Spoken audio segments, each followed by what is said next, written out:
BRS working president మంత్రి కేటీఆర్ 47వ జన్మదినం సందర్భంగా వరంగల్ తూర్పు నియోజకవర్గంలోని చౌరస్తా సెంటర్లో పార్టీ రాష్ట్ర నాయకుడు రాజనాల శ్రీహరి వినూత్న రీతిలో టమాటాల బుట్టలను పంపిణీ కార్యక్రమం చేపట్టారు.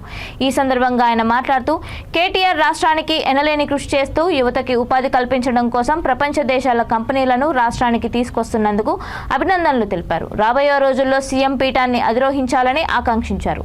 ఈ కార్యక్రమంలో పార్టీ నాయకులు కత్తుల అభిలాష్, పోలేపాక ప్రసాద్, మాగంటి శివకుమార్, రాజశేఖర్, శివ పటేల్, కుమార్, సంజు, కార్యకర్తలు, అభిమానులు, మహిళలు తదితరులు పాల్గొన్నారు.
గౌరవ కాబోయే ముఖ్యమంత్రి వర్యులు తారక రామారావు గారి 47వ జన్మదిన సందర్భంగా వరంగల్ చౌరస్తాలో స్థిరంగా ఉన్న భారీ రేట్లతో అమ్ముతున్న టమాటాలను పేద ప్రజలకు సుమారు 200 నుంచి 300 మందికి మనిషికి 2 కిలోల చొప్పున టమాటాల పంపిణీ చేయడం జరిగింది.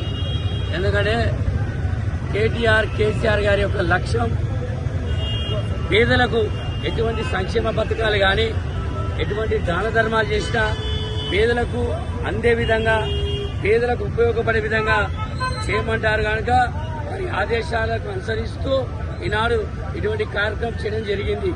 గతంలో కూడా మరి కేటీఆర్ గారు చెప్పారు, నా జన్మదిన రోజున కేకులు కట్ చేయకండి, బాణాసంచాలు కలవకండి, దావతులు ఇవ్వకండి, అర్ధరాత్రులు పిల్లల సమయాన్ని వృధా చేయకండి, ఎంప్లాయీస్ ఎవరైతే యూత్లు చెడుదారులు పోయే విధంగా కార్యక్రమాలు చేయకండి, ఏం చేసినా ఉదయం పూట పేదలకు సాయ విధంగా చేయనందుకు మేము ఆకర్షితులై వారి యొక్క మాటలను అంగీకరిస్తూ శిక్ష వహిస్తూ ఈనాడు ఈ యొక్క టమాటాల పంపిణీ కార్యక్రమం చేయడం జరిగింది.